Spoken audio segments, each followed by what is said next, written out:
제자의 삶을 결단하라라는 제목으로 말씀 증거합니다. 지난주에 저는 미국 집회가 있어서 다녀왔습니다. 기도해 주신 여러분들 감사를 드리고요.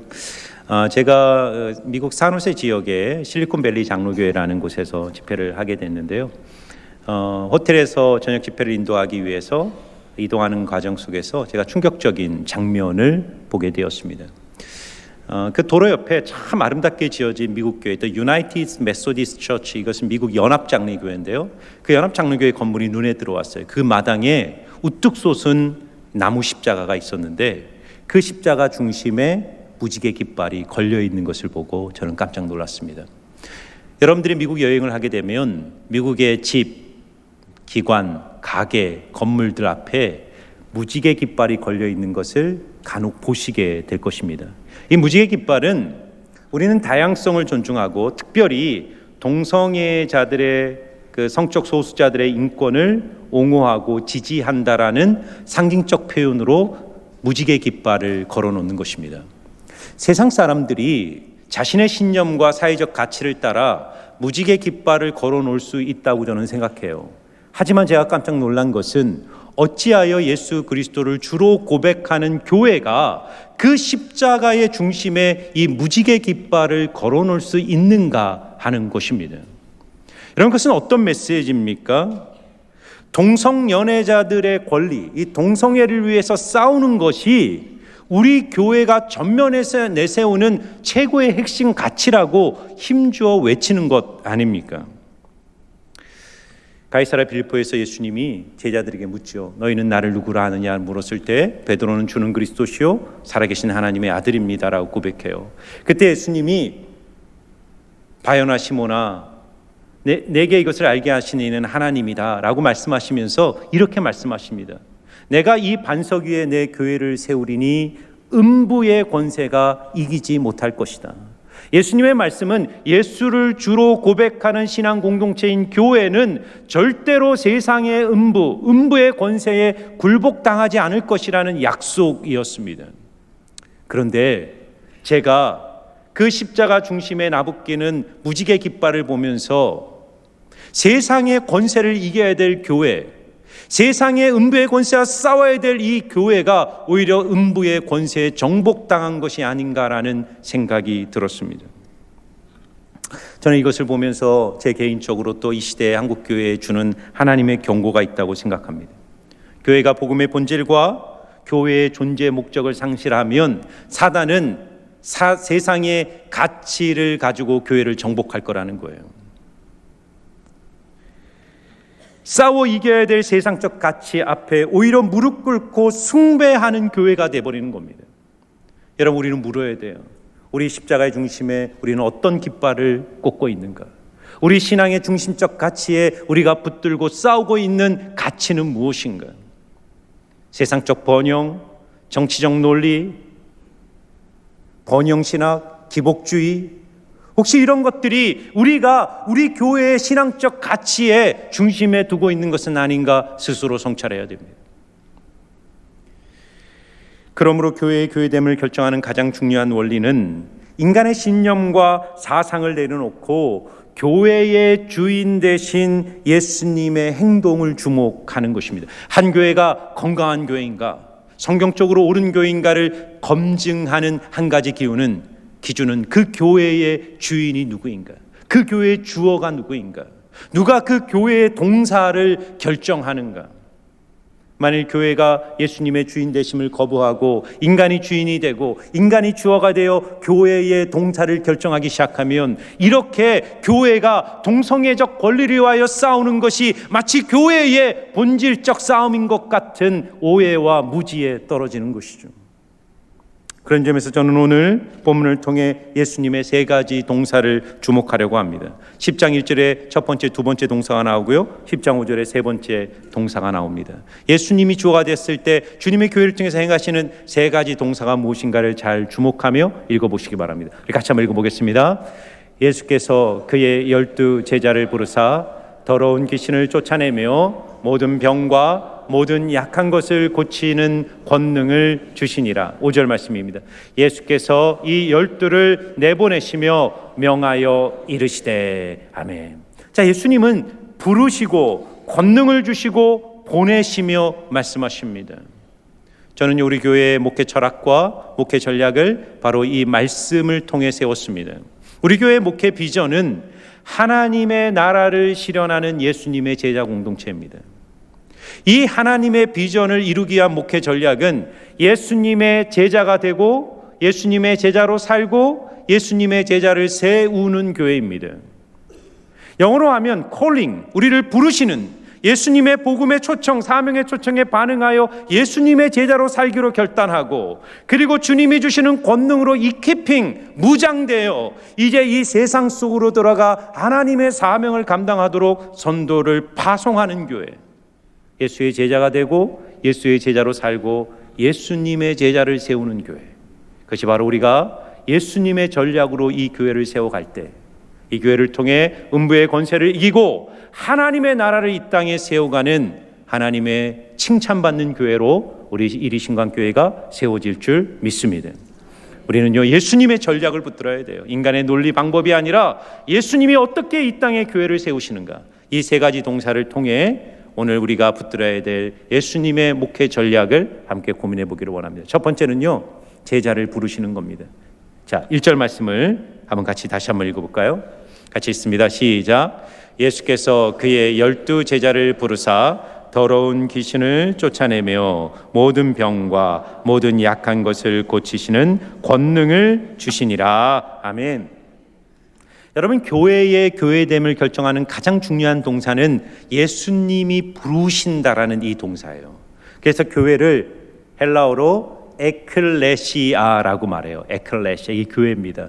에크는 어디로부터, 칼레오, 이게 합성이 된 거예요. 동사 부르다, 이 콜링이죠. 소명이죠. 어디로부터 불러냄을 받아 함께 모여 있는 사람들, 이게 바로 에클레시아 교회입니다. 하나님이 우리를 어떻게 부르십니까? 구원의 초청으로 부르시는 거예요. 어느 날 설교를 통해, 친구의 전도를 통해, 내 인생에 일어나는 어떤 사건을 통해 나를 부르시는 하나님의 음성을 듣게 됩니다. 회개하고 복음을 믿고 하나님 앞으로 나오라는 주님의 콜링을 듣게 돼요. 우리가 그 콜링에 믿음으로 응답하여 회개하고 주님께 나가면 주님 우리를 거듭나게 하사 하나님의 백성, 교회의 가족으로 우리를 불러주시는 거예요. 그런데 이것이 첫 번째 부르심이고 주님의 두 번째 부르심, 두 번째 소명이 있습니다. 첫 번째 부르심이 하나님을 향한 구원의 부르심이라면, 두 번째 부르심은 하나님을 위한 사명의 부르심입니다. 자, 오늘 10장 1절에 예수님이 12 제자를 부르셨다고 할 때 이것은 구원의 부르심을 말하는 게 아니에요. 이미 마태복음 4장에 예수님은 베드로, 야고보, 요한을 제자로 부르세요. 그리고 마태복음 5장 1절을 보면 산에 올라가 앉으시니 제자들이 나온지라. 이미 제자들이 정해진 거예요. 주님이 제자를 불렀어요. 그 제자들을 향해 마태복음 5장부터 7장까지 산상수훈을 통해 천국 복음을 가르치셨고, 마태복음 8장과 9장에서 나오는 10가지 기적을 통해 천국의 실제를 주님이 보여주신 거예요. 그리고 마태복음 10장에 이제 주님이 뭘 말하는 겁니까? 내가 너희에게 가르침과 본을 보였으니 이제는 너희 차례라는 거예요.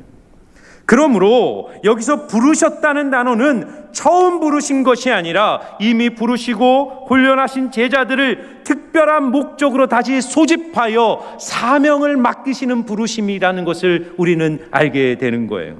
그래서 여러분 10장 1절과 10장 2절을 보면 이 12명의 제자를 부르는 명칭이 달라집니다. 10장 1절에서는 12 제자를 부르사 이렇게 말하잖아요. 근데 10장 2절을 보면 이렇게 나옵니다. 10장 2절에는 12 사도의 이름은 이러하니라. 10장 1절에는 제자였지만 그들을 불렀을 때 그들은 이제 제자가 아니라 사도라고 부름을 받는 거예요. 사도는 헬라어로 아포스톨로스, 이것은 보내다라는 동사에서 파생된 명사인데 보냄을 받은 자라는 겁니다. 자, 그럼 보세요. 예수님은 우리를 구원의 자리로 처음 부르시죠. 복음을 통해, 회개를 통해, 믿음을 통해 우리를 하나님의 품으로 부르세요. 그리고 어느 순간 때가 되면 하나님은 반드시 우리를 세상에 보내시기 위한 사명의 부름으로 우리를 부르시는 것입니다. 사랑하는 성도 여러분, 교회는요, 타가소가 아니라 훈련소입니다.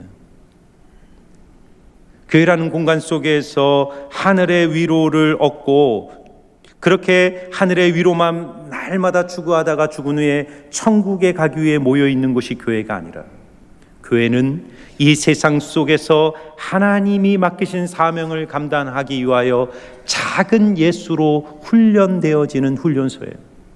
예수님이 왜 제자들에게 산상수훈을 가르치셨습니까? 왜 10가지 기적, 8장 9장에 10가지 기적을 보여주셨습니까? 너희들에게 천국 복음의 진리를 전수하고 너희들에게 10가지 기적을 행할 수 있는 권능과 능력을 전수하여 이제 너희가 작은 예수가 되어 이 땅에 나의 사역을 이어가도록 하나님이 우리를 부르시고 그런 믿음의 공동체로 교회를 허락하신 것입니다. 우리가 너무나도 잘 알고 있는 찬양 중에 주님 내가 여기 있사오니 나를 보내소서. 여러분 이 찬양 아시죠? 주님 내가 여기 있사오니 나를 보내소서. 이 찬양은 이사야 6장에 나오는 이사야 선지자를 주님이 부르시는 소명의 장면에서 이 가사를 붙인 것입니다. 이사야 6장 8절을 보면 그 내용이 나옵니다. 같이 한번 읽어볼까요? 시작.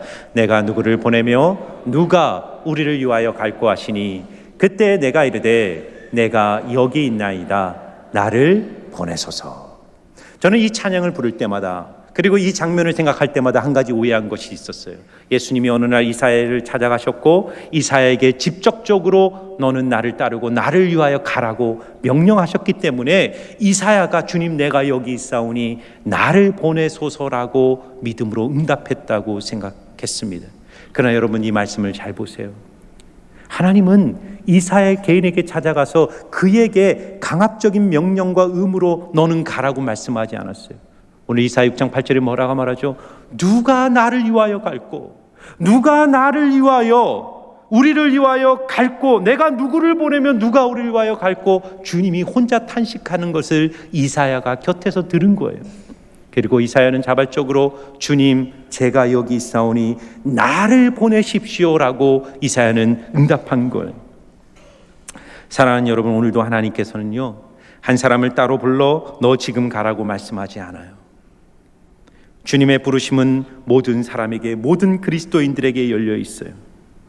주님은 지금도 누가 나를 위하여 가고 내가 누구를 보낼까라고 탄식의 소리를 우리에게 들려주십니다. 우리가 성령으로 충만하여 늘 주님 앞에 깨어 있다면 오늘 우리를 사명의 자리로 부르시는 주님의 음성을 듣게 될 거예요. 그리고 여러분이 그 주님의 음성을 듣는다면 이사야처럼 주님 제가 여기 있습니다. 저를 보내십시오라고 믿음으로 응답하여 하나님께 쓰임받는 하나님의 사명자 되시기를 주의 이름으로 축원합니다. 두 번째 동사는 뭘까요? 주님께서 부르셨다면 주님은 반드시 우리에게 권능을 주시는 분입니다. 여러분, 주님의 부르심에 응답하는 것이 때로 두려울 때가 있어요. 제가 신학교를 가려고 할 때 저희 아버지는 저보고 신학교를 가지 말라 그랬어요.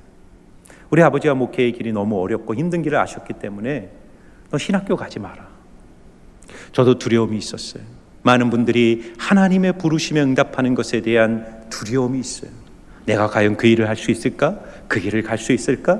그러나 여러분이 분명히 오늘 붙들어야 될 두 번째 진리는 뭐냐면 주님이 우리를 부르신다면 그리고 그 부르심에 응답하는 자들이 있다면 주님은 언제나 그들에게 그 부르심에 상응하는 그 부르심에 응답할 수 있는 권능을 주시는 예수님이라는 것입니다. 믿으십니까? 예수님은요 권능을 주시는 분이에요. 그래서 10장 1절을 다시 볼까요? 예수께서 그의 12제자를 부르사 더러운 귀신을 쫓아내며 모든 병과 모든 약한 것을 고치는 권능을 주시니라. 부르시면 주님은 권능을 주신다는 거예요. 여러분, 오늘 2절부터 이제 권능을 주신다라고 1절에 말한 다음에 2절부터 4절까지 주님이 부르신 12제자 12사도의 이름이 나열되어 있어요. 자, 어떤 이름인가 한번 같이 읽어볼까요? 10장 2절부터 4절인데요. 같이 읽습니다. 시작. 12사도의 이름은 이러하니 베드로라는 시몬을 비롯하여 그의 형제 안드레와 세베대의 아들 야고보와 그의 형제 요한, 빌립과 바돌로메, 도마와 세리 마테, 알페오의 아들 야고보와 다데오와 가나나인 시몬 및 가룟 유다 곧 예수를 판자라. 아멘. 여러분 보세요. 지금 예수님이 어떤 비전과 어떤 사명을 위해 제자를 부릅니까? 우주적 사명이죠. 전 지구적 회복과 치유와 이 땅의 샬롬을 이루고 영원한 하나님의 나라를 이 땅에 세워가기 위한 그 어마어마한 사명을 맡기기 위해서 제자를 부르는데, 그 제자들의 면면을 한번 보시기 바랍니다. 처음 등장하는 4명의 제자들, 베드로, 야고보, 요한과 안드레.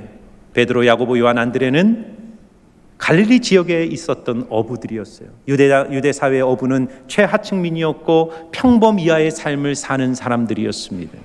예수님이 그들을 가장 먼저 제자로 부르셨어요. 그 다음에 등장하는 빌립, 바돌로메, 도마를 보세요. 이들은 공통적으로 믿음 없음의 대표적 사람들이었어요.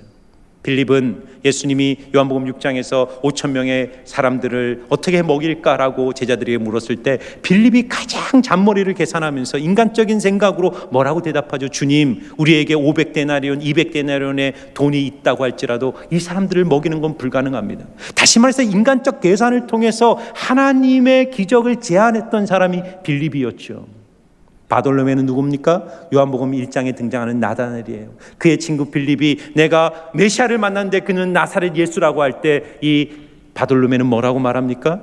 나사렛에서 무슨 선한 것이 날 수 있느냐. 편견과 선입견에 사로잡혀 있던 사람이었어요. 도마는 누굽니까? 부활하신 예수님이 마가의 다락방에 나타났을 때 그때 도마가 없었거든요. 제자들이 예수님이 부활하셨다고 말했을 때 도마는 뭐라고 말합니까? 내가 내 손가락으로 예수님의 허리와 못자국에 내 손가락을 집어넣지 않는 이상 나는 예수의 부활을 믿을 수 없다라고 의심했던 제자였어요. 세리마태는 누굽니까? 세리는 그 당시 세상에 벌레 취급받던 매국노, 인간 이하의 취급을 받던 사회의 가장 비열한 인간으로 취급받던 사람이 세리 마태였어요. 가나나인 시몬이 나와요. 가나나인. 예전 번역에서는 가나안인 시몬을 잘못 번역이 되는 거예요. 가나안, 이 명칭, 지역 명칭이 아니라 가나나인. 이 가나나는 열심당원에 대한 아람어 음력입니다. 열심당원이었던 시몬. 열심당원은 어떤 사람이죠? 무장 세력이에요. 로마를 무너뜨리고 칼과 폭력과 피해 보복을 통해 이 땅에 하나님의 나라를 이루기 위해서 가슴에 칼을 품고 다녔던 무장 세력들, 그것이 바로 열심당원이었어요. 마지막으로 누가 등장합니까? 3년 동안 예수님과 동고동락했지만 결국은 예수님을 팔아넘겼던 가룟 유다가 예수님의 12제자에 들어가 있었어요. 여러분, 하나같이 제대로 된 인물이 없습니다. 우리는 여기서 무엇을 발견하죠? 우리를 부르시는 예수님의 비전은 우리가 생각하는 것보다 너무나도 원대하고 위대하고 엄청난 일이에요. 역사적인 우주적 사명입니다. 그런데 그 위대한 일을 위하여 부르시는 제자들은 하나같이 자격미달이에요. 세상의 기업이나 단체는요, 언제나 자신들의 비전, 캐치플레이를 걸고 그 비전을 이룰 수 있는 가장 탁월하고 유능한 사람들을 선발하죠. 제가 이번에 갔던 실리콘밸리 지역, 특별히 산호세 지역에 굉장히 미국에서도 가장 초엘리트 지역, 초엘리트들이 살고 있는, 그래서 그곳에 가봤더니요, 그 한인교회 옆에 미국에서도 가장 탑 대학이라고 하는 스탠포드 대학이 그곳에 있었습니다. 얘기를 들어보니까 이 목사님 그 사택이 그 스탠포드 대학 옆에 있어서 날마다 그 목사님도 아들이 셋인데 아들을 데리고 어렸을 때부터 스탠포드 대학에 데려가서 매일 놀았다는 거예요. 그래서 그 사모님이 그 얘기를 어렸을 때부터 이 아이들이 이 스탠포드 대학을 밟으면서 이 스탠포드 대학에 갈 꿈을 꾸면 좋겠다, 그런 생각을 하고 어느 날 뭐 초등학교 때인가 중학교 때 야, 너 스탠포드 대학 한번 가보면 어떻겠니? 라고 물었을 때 그 아들이 이렇게 대답했대요. 엄마, 그런 꿈은 상상도 하지 마. 여기는 아무나 갈 수 있는 대학이 아니야. 그게 맞습니다. 그 실리콘밸리 지역에는 사실은 미국에서 최고 좋은 고등학교가 있었지만 그 고등학교에서도 1명 내지 2명밖에 보낼 수 없는 대학이 스탠포드예요. 이 스탠포드에서 졸업한 학생들이 실리콘밸리라든가 미국의 가장 강력한 집단이나 단체에 들어가서 미국 사회를 주도하고 이끌어가는 리더들이 되는 것이죠. 제가 왜 이 말씀을 드릴까요? 예수님이 그분의 나라, 그분의 뜻을 이루어갈 때 스탠포드나 하버드 졸업생을 제자로 선발하는 것이 아닙니다. 왜냐하면 하나님의 나라는 세상의 실력과 능력으로 이루어지는 나라가 아니기 때문입니다. 하나님의 나라는 하나님의 부르심을 받고 예수님이 주시는 권능으로 무장된 사람을 통해서만 이루어지는 거예요. 그래서 여러분 고린도서 2장 26절을 보면 사도 바울은 이렇게 말해요. 같이 읽습니다. 형제들아 너희의 부르심을 보라. 육체를 따라 지혜로운 자가 많지 아니하며 능한 자가 많지 아니하며 문벌 좋은 자가 많지 아니하도다. 그러나 하나님께서 세상에 미련한 것들을 택하사 지혜 있는 자들을 부끄럽게 하시고 세상에 약한 것들을 택하사 강한 것들을 부끄럽게 하려 하시며. 아멘. 하나님이 어떤 자들을 부르신다고요? 어리석은 자들, 낮은 자들, 약한 자들을 부르셔서 하나님의 강함과 지혜와 능력을 드러내게 하신다는 거예요. 여러분 이 말을 오해하면 안 돼요. 주님이 사회적으로, 학문적으로, 지식적으로 열등한 사람들만 사용한다는 의미가 아닙니다. 그의 자리가 어디에 있든지, 그가 사회의 최고층에 있든지 최저층에 있든지 그 자리의 조건이 그를 하나님의 손에 붙들리는 사람으로 만드는 것이 아니라, 그가 어디에 있든지 내가 가진 것이 무엇이든지 나의 약함을 알고 나의 한계를 알고 그리고 하나님의 권능과 능력을 온전히 의지하며 나오는 그 사람을 통해 하나님은 지금도 일하는 거예요. 그래서 하나님은 베드로와 같은 어부와 같은 밑바닥 인생들도 부르지만 사도 바울처럼 그 시대 최고의 엘리트 교육을 받은 사도 바울을 부르시되 그 사도 바울의 교만을 꺾으셔서 그가 하나님 앞에 얼마나 낮은 자를 깨닫게 하시고, 그래서 그가 하나님의 손에 붙들렸을 때 그가 가진 지식과 세상의 철학을 하나님이 그분의 나라를 이루는 일에 아름답게 사용하시도록 바울을 사용하고 계신 건 아닙니까? 저는 목사가 되어 지금 이 자리에 서 있는 제 자신을 생각할 때마다 깜짝깜짝 놀랄 때가 있어요. 예배 때마다 많은 성도들이 이 자리에 와서 한없이 부족하고 연약한 저의 설교를 듣고 있다는 사실도 깜짝깜짝 놀랄 때가 있어요. 어찌 내가 여기 서 있을까? 나 같은 자가 목사가 된 것도 놀라운 일이고, 나 같은 사람이 하나님이 핏값으로 사신 이 몸된 교회를 섬기도록 목사로 부름받고 있다는 사실을 생각하면 너무나도 놀라울 때가 있어요. 내 주변에는 너무나도 유능하고 똑똑하고 모든 것을 가진 사람들이 얼마나 많은데 왜 하나님은 나같이 작고 연약하고 허물 많고 실수 많은 인생을 부르셔서 이 목사의 직분을 감당하게 하실까? 그때 하나님 주신 대답은 하나밖에 없어요. 너가 작기에 너를 통해 일하시는 하나님의 크심과 영광이 더욱 드러나도록 너를 이 자리에 세웠다라고 말씀하시는 것입니다. 그러므로 사랑하는 성도 여러분, 우리가 겸손하게 주님의 부르심에 응답하면 주님은 반드시 우리에게 권능을 주시는 분인 줄 믿습니다. 여러분 좀 직분을 맡으라 그러고 봉사를 하라 그러고 사역을 하라 그러면 저는 능력이 안 됩니다. 저는 준비가 안 돼 있습니다. 저는 실력이 없습니다라고 말하는 분들이 있어요. 잘 생각해 보세요. 겸손한 말 같지만 틀린 말이에요. 내가 내 능력과 내 실력과 내가 가진 조건으로 사역하면 그 사역의 열매는 내 자랑이 되고 하나님의 영광을 가리게 됩니다. 우리가 작고 연약하고 부족함을 알기에 거기서 끝나는 것이 아니라 하나님 앞에 이렇게 고백하는 거죠. 하나님, 저는 너무나도 작고 너무나도 부족하고 너무나도 연약하여 아무것도 할 수 없는 죄인입니다. 그러나 주님이 내게 이 일을 감당하실 수 있는 권능을 주시는 분임을 믿기에 믿음으로 응답하며 나아가겠습니다. 그렇게 반응할 때 우리의 삶에 역사하시는 하나님의 무한한 능력을 날마다 체험하게 될 줄 믿습니다. 그러므로 여러분, 오늘도 탄식하며 사명자를 찾으시는 하나님의 부르심에 믿음으로 도전하고 응답하시기를 주의 이름으로 축원합니다. 우리가 움직이지 않으면, 우리가 반응하지 않으면, 우리가 도전하지 않으면 주님의 권능을 경험할 수 없습니다. 그래서 여러분 오늘 보세요. 세 번째 동사가 뭐냐면 보내시는 거예요. 12를 보내시는 거예요. 권능의 가시적 증거가 나타나기 때문에 가는 게 아니라 똑같은 제자였지만 주님이 권능을 주셨음을 믿고 내 안에 권능이 있음을 믿고 믿음으로 순종하여 나아갈 때 내 삶의 역사하시는 하늘과 땅의 권세를 가지신 부활의 하나님, 임마누엘의 하나님을 경험하게 되는 거예요. 여러분 오늘 5절과 7절과 8절을 한번 읽어볼까요? 우리 같이 한번 읽겠습니다. 시작. 예수께서 이 12를 내보내시며 명하여 이르시되 가면서 전파하여 말하되 천국이 가까이 왔다 하고 병든 자를 고치며 죽은 자를 살리며 나병한 자를 깨끗하게 하며 귀신을 쫓아내되 너희가 거저 받았으니 거저 주라. 아멘. 사랑하는 성도 여러분, 여러분 안에 예수님의 권능이 있음을 믿으십니까? 그렇다면 믿음으로 순종하여 순종의 발걸음을 내디디시기를 바랍니다. 그 발걸음마다 나를 통해 역사하시는 예수님의 권능, 예수님의 주대심이 드러나는 거예요. 지난주에 우연히 설교를 듣다가 알고리즘에 의해 이 박혁 전도사라는 분의 영상, 그리고 그분에 대한 어떤 신앙 상담을 하는 댓글을 읽게 되었어요. 이분의 사역이 굉장히 파워풀하고 젊은이들에게 많이 퍼져가고 있는데 이 사역을 좀 검증하면 좋겠다라는 댓글을 보고 제가 홈페이지도 들어가서 그리고 그분의 영상과 또 그분의 홈페이지도 들어가 보았는데 대부분의 그분의 사역은 다른 게 아니었어요. 예언 사역, 귀신을 쫓아내고 병든 자를 치유하는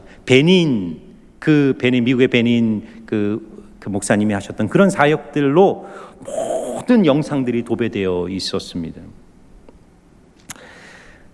저는 물론 이 시대 하나님께서 우리에게 권능과 능력을 주셔서 병든 자를 일으키고 귀신을 쫓아내는 일들이 지금도 일어났다고 생각해요. 그러나 주님의 사역은 통전적 사역이에요. 본질적 사역입니다. 가장 깊은 곳에서 하나님께서 우리 가운데 행하시는 사역의 본질이 무엇인가를 생각하셔야 돼요. 7절을 한번 보시면 주님이 이렇게 말합니다. 가면서 전파하여 말하되 천국이 가까이 왔다 하고 병든 자를 고치며 죽은 자를 살리며 나병한 자를 깨끗하게 하며 귀신을 쫓아내되 너희가 거저 받았으니 거저 주라 말씀합니다. 자, 여기서 예수님의 핵심이 뭐죠? 제자들을 파송하면서 너희가 귀신을 쫓아내고 병든 자를 고쳐라. 이게 방점의 포인트가 아니라 천국 복음을 전하면서 병든 자를 고치며 죽은 자를 살리며 나병한 자를 깨끗하게 하며 귀신을 쫓아내라는 거예요. 여러분, 천국 복음이란 무엇입니까? 하나님의 나라가 예수님을 주님으로 고백하는 자의 마음속에 오늘 시작되고 있다는 선언이에요. 왕신 예수님을 통해 한 사람의 인생에 하나님의 나라가 임하면 나타나는 가장 확실한 변화가 뭔지 아십니까? 이전에 그를 지배하던 사탄의 통치로부터 벗어나는 거예요. 사탄의 통치는요, 여러 가지 병으로 나타납니다. 영혼의 병, 마음의 병, 육신의 병이에요. 영혼의 병은 하나님을 향하는 불신, 대적, 불신앙, 교만이죠. 마음의 병은 우울함, 절망, 분노, 시기, 끊임없는 부정적 정서가 우리의 마음을 지배하죠. 생각에 온갖 거짓된 생각들이 그의 사상을 지배하는 것입니다. 그리고 그 결과로 나타나는 열매가 육신의 질병이에요. 그러나 모든 육신의 질병이 다 사탄이 주는 열매가 아닙니다. 사도 바울처럼 주님이 주는 육체의 가시도 있고 주님이 주는 시련도 있어요. 너무 건강하고 완벽하고 아름다운 삶을 삶에도 불구하고 그의 내면과 중심은 완전히 사단에 묶여있는 사람들도 있습니다. 주님의 권능은 무엇일까요? 저는 주님의 권능은 진리의 권능이라고 생각해요. 예수님은 진리를 알지니 진리가 너희를 자유케 하리라 말씀하셨어요. 사탄은요, 인간을 지배할 때 생각을 통해 지배합니다. 사탄은 인간의 마음속에 작은 생각 하나를 심어서 인간을 노예로 만들어버립니다. 여러분 잘 보세요. 에베소 2장을 보면 죄와 허물로 죽었던 너희를 살리셨도다. 우리도 그 가운데서 행하여 공중의 권세 잡은 자를 따랐으니 곧 불순종의 아들들 가운데 역사하는 영이라. 그러니까 우리가 거듭나기 전에는 다 영적으로 죽어 있어서 사단과 악마의 지배를 받고 있던 인생들이었는데 그 사단의 지배를 받고 있는 사람들의 삶에 나타나는 가장 분명한 현상을 바울은 에베소 2장 3절에 이렇게 말해요. 우리가 이 세상 풍속을 쫓고 마음과 육체에 원하는 대로 행하여 본질상 진노의 자녀이었더니라고 말합니다. 여러분, 이 세상 풍속이 뭐죠? 이 세상을 지배하는 생각이죠. 이 세상을 지배하는 가치관이죠. 사람들은 이 세상 뒤에서 사단이 구축한 이 시대의 가치관과 생각에 묶여서 살아가는 거예요. 사단은요, 언제나 생각을 통해 공격해요. 여러분, 에덴 동산에서 아담과 하와가 완벽한 하나님의 나라를 이뤘을 때 사단이 그 에덴을 폐괴하고 아담과 하와를 무너뜨리는 전략이 뭐죠? 하나님의 뜻을 대적하는 작은 생각이었어요. 이 선악과를 먹는 날에는 눈이 밝아져 하나님처럼 될 것이라는 생각, 그 생각이 아담과 하와의 머릿속에 들어온 거예요. 그 생각을 마음에 품자 그는 욕망의 노예가 되고 하나님을 대적하는 인생이 된 거예요. 여러분, 이스라엘 초대왕 사울이 어떻게 무너지죠? 그는 믿음의 사람이었고 하나님께 선택받은 첫 번째 왕이었어요. 그러나 어느 날 여인들이 전쟁을 마치고 돌아오는 사울과 다윗을 향해 다윗은 만만이요 사울은 천천히다라고 노래했을 때 사울의 생각 속에 스며드는 작은 사탄의 생각이 있었어요. 그러면 다윗이 얻을 것이 이 나라밖에는 무엇이 있느냐라는 생각을 품게 돼요. 그 생각과 함께 사울의 마음에 악신이 들어와 사울은 그때부터 이 사단의 지배를 받는 삶을 살게 됩니다. 가룟 유다가 왜 배신자가 됩니까? 성경은 사단이 가룟 유다의 생각 속에 예수를 팔 생각을 넣었는지라라고 말합니다. 많은 사람들이 생각에 묶여서 인생이 파괴돼요. 여러분, 제일 바꾸기 어려운 게 마음과 생각이에요. 많은 사람들은 어떤 생각에 붙들려요. 미움의 생각, 증오의 생각, 허무, 우울, 분노, 무엇인가 내가 떨쳐버릴 수 없는 생각에 묶여서 끌려가는 거예요. 그런데 예수님의 말씀은 뭐죠? 권능은 뭐죠? 진리를 알지니 진리가 너희를 자유케 하리라. 예수님은 진리이십니다. 성령은 진리의 영이셔. 우리가 예수를 주로 고백할 때 진리이신 예수께서 우리 마음에 오시고 진리의 영이신 성령께서 우리 가운데 오셔서 우리의 마음을 거짓으로부터 자유케 하시고 하나님이 주시는 하나님의 통치와 다스림 샬롬의 세계 안으로 우리를 불러주시는 것입니다. 여러분, 인간의 회복이 통정적 회복이 필요해요. 이번에 시애틀에 가서 목사님들하고 교제를 하는데 목사님 한 분이, 그분이 크리스찬이에요. 목사님 아들이고 오랜 시간. 근데 4년 동안 우울증에 걸려서 고통을 당했어요. 우리가 우울증에 걸리면 우리는 3가지 접근을 하는 겁니다. 약물을 통해서 우리 육체적인 두뇌의 호르몬을 통제함으로써 우리의 우울증을 컨트롤해야 됩니다.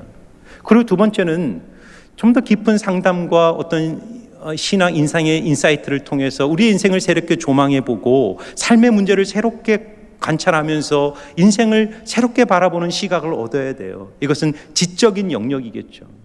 이것도 필요합니다. 그러나 가장 근원적인 것은 뭘까요? 그 목사님이 자기가 4년 동안 우울증에서 벗어나지 못했을 때 어느 날 진리가 제 마음에 찾아왔다는 거예요.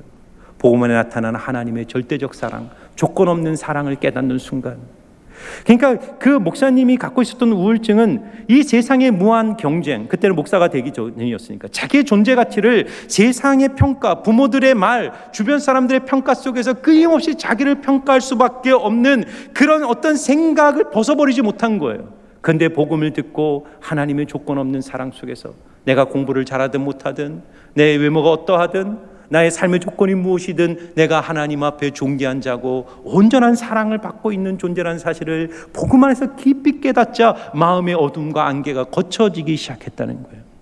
진리입니다. 제가 왜 이 말씀을 드릴까요? 사랑하는 성도 여러분, 우리는 주님이 주신 진리의 권능을 가진 예수님의 제자들이에요. 세상 우리가 필요한 것입니다. 저는 이 시대 오늘날 이 교회 안에 그런 치유의 역사가 일어나야 된다고 믿어요. 병든 자들, 마음에 묶인 자들, 영적으로 고통당하는 자들이 예수님의 복음의 진리, 진리의 영이신 성령의 권능을 가진 성도들이 그들을 위하여 기도해 주고 그들에게 복음을 전하고 말씀을 가르치고 그렇게 공동체 안에서 서로를 품고 기도할 때 깨어지고 부서지고 사단의 노예에 묶였던 영혼들이 자유함을 얻고 회복이 되는 역사가 우리 교회를 통해, 여러분을 통해 일어나는 것입니다. 그래서 여러분, 저는 마지막으로 마태복음 28장 18절 20절 말씀, 우리 교회의 철학이 되는 핵심 구절이죠. 자, 이 구절을 우리 같이 한번 힘있게 읽어보았으면 좋겠어요. 마태복음 28장 18절부터 20절입니다. 같이 읽습니다. 시작. 예수께서 나와 말씀하여 이르시되 하늘과 땅의 모든 권세를 내게 주셨으니 그러므로 너희는 가서 모든 민족을 제자로 삼아 아버지와 아들과 성령의 이름으로 세례를 베풀고 내가 너희에게 분부한 모든 것을 가르쳐 지키게 하라. 볼지어다 내가 세상 끝날까지 너희와 항상 함께 있으리라 하시니라. 아멘. 여러분 보세요. 하늘과 땅의 권세를 가지신 주님이 우리와 영원토록 함께 하시는데 누구와 함께 하신다고요? 땅끝까지 이르러 내 증인이 되는 그들과 함께. 주님의 권능을 의지하여 주님이 나와 함께 있음을 믿고 주변에 깨어진 가족들, 이웃들을 위하여 중보하고 복음의 말씀을 전하고 그들의 회복을 위해서 여러분들이 사랑의 발걸음을 내디딜 때 너무나도 약하고 보잘것없는 우리를 통해 지금도 일하시는 하나님의 권능과 능력이 나타나게 될 줄 믿습니다. 우리 같이 한번 기도할 때 오늘 주신 말씀을 붙들고 한번 기도합니다. 하나님, 먼저 내가 주님의 부르심에 믿음으로 응답하겠습니다. 오늘 나를 사명자로 부르시고 누가 나를 위하여 갈고 내가 누구를 보낼 거라고 탄식하는 하나님의 음성 앞에 주님, 내가 여기 있사오니 나를 보내십시오. 나를 사용하십시오. 그리고 나에게 주님의 권능을 주셔서 깨어지고 부서진 이 세상 속에서 고통당하고 절망하고 신음하는 영혼들에게 천국의 복음, 주님이 왕이시고 주님이 이 세상을 다스리시고 주님을 믿을 때 어둠의 권세는 깨어진다는 이 천국 복음을 담대하게 증거할 뿐만 아니라 손을 얹어 기도할 때마다 우리를 묶고 있던 영혼과 마음과 육신의 모든 질병들이 깨어지는 치유와 회복의 역사들이 우리 교회와 나를 통해 이 땅 가운데 이루어질 수 있도록 하나님, 저를 사명자로 세우시고 부르시고 보내주시옵소서. 우리 주여 한번 부르시고 주신 말씀 붙들고 하나님 앞에 간절히 기도하며 나아가겠습니다. 주여! 하나님 아버지, 우리를 은혜의 자리로 부르셔서 말씀의 자리로 부르셔서 하나님 주님의 부르심에 믿음으로 응답하게 하시니 감사를 드립니다. 하나님, 그렇습니다. 하나님, 오늘 우리를 부르셨사오니 주여, 내가 여기 있사오니 나를 사용하여 주시옵소서. 하나님, 우리를 주의 권능으로 충만케 하사 우리를 지배하는 사단의 모든 권세들이 깨어지게 하시고 은비의 권세들이 부서지게 하여 주시고 주여, 예수의 왕되심, 예수님의 다스리심, 주님이 이 세상의 통치자임을 온 세계와 열방 가운데 힘있게 증거하고 보여주는 하나님, 우리 교회가 될 수 있도록 인도하여 주옵소서. 오늘 이 시간 기도합니다. 육신의 질병, 마음의 질병, 영혼의 질병으로 묶여있는 성도들 예수 그리스도의 이름으로 명하노니 사단의 권세는 떠나갈지어다. 주의 통치와 다스림이 우리 성도들의 영과 마음 속에 임하게 될지어다. 주여, 우리 성도들의 영혼을 붙들어 주시고 회복시켜 주시고 하나님, 사단의 권세가 아니라 주님의 다스림 앞에 믿음으로 순종하며 나갈 때 하나님을 통해 이 땅에 하나님의 나라를 이루어 가시는 하나님의 몸된 사역들 이루시고 축복하여 주시옵소서. 주님의 왕되심을 믿음으로 선포하며 나가는 발걸음마다 이 땅을 지배하고 우리를 붙드는 사단의 권세와 어두움의 사슬이 끊어지게 될 것을 믿습니다. 하나님, 우리를 주의 권능으로 충만케 하여 주시옵소서. 우리 안에 복음이 있고 진리의 영이신 성령이 계시기에 더 이상 어두움과 사단에 묶이지 않게 하시고 믿음으로 선포함으로 말미암아 우리 영혼과 우리의 마음과 우리 육신을 지배하는 모든 어두움의 사슬들이 예수의 이름으로 끊어지게 하여 주시옵소서. 감사를 드리며 예수님 이름으로 기도하옵나이다. 아멘.